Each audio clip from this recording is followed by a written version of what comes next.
Ideas de libertad y de alienación en Hegel. La filosofía hegeliana concede a la libertad un lugar central. La define como la autorrealización del espíritu a través de la dialéctica de la historia. La libertad implica la realización progresiva de la racionalidad a nivel del género humano. La idea de libertad. En el sistema filosófico hegeliano, la libertad se conquista históricamente a través de los conflictos entre estados e imperios. El Estado no solo es una entidad política, sino una encarnación de la razón y la voluntad generales. Unos estados van integrando a otros mediante la lucha dialéctica. Los estados vencedores, al asimilar la racionalidad de los estados derrotados, se van acercando progresivamente a la razón y a la libertad absolutas.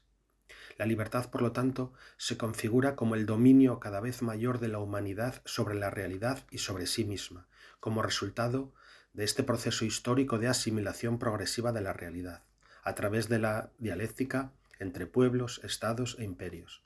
La razón de este modo va conmensurando y asimilando toda la realidad, en un proceso que culmina en la identidad entre lo real y lo racional.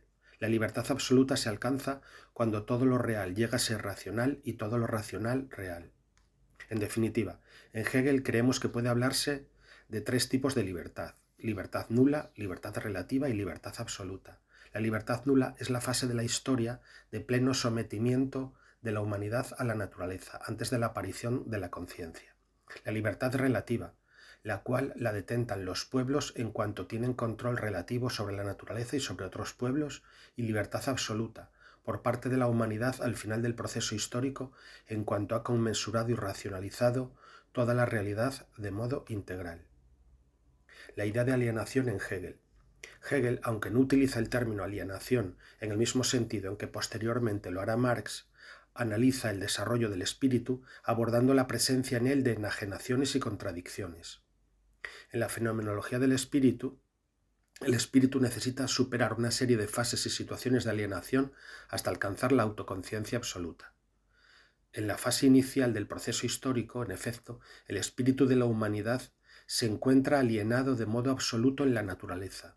A medida que avanza el proceso histórico, la historia se va convirtiendo en el escenario en donde la razón va luchando por el reconocimiento y superando sucesivas formas de alienación, alcanzando finalmente la identidad de razón y realidad. La alienación se manifiesta así en el sometimiento de los hombres y pueblos a la naturaleza o al dominio de otros hombres y pueblos más racionales.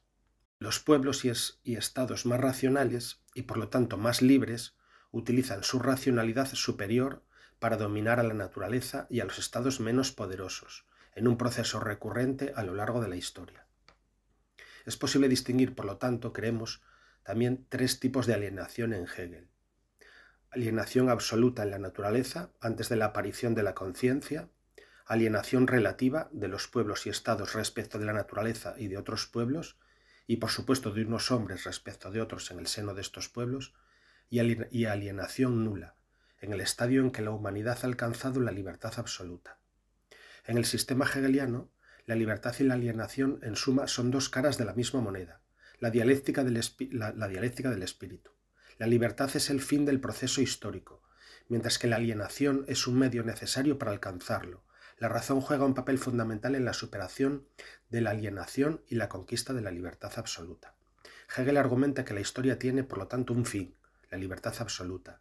La alienación es un momento necesario en este proceso, ya que nos impulsa a luchar para superar esta alienación y, en general, los conflictos y las contradicciones en pos del reconocimiento mutuo de todos los hombres y de la razón absoluta. A través de la lucha y el conflicto, el espíritu de este modo se va acercando a su realización plena. La visión hegeliana de la libertad y la alienación ha sido objeto de diversas críticas. Algunos autores argumentan que Hegel idealiza la alienación al verla como un momento necesario en el desarrollo del espíritu. Otros critican su falta de atención a las condiciones materiales de la sociedad.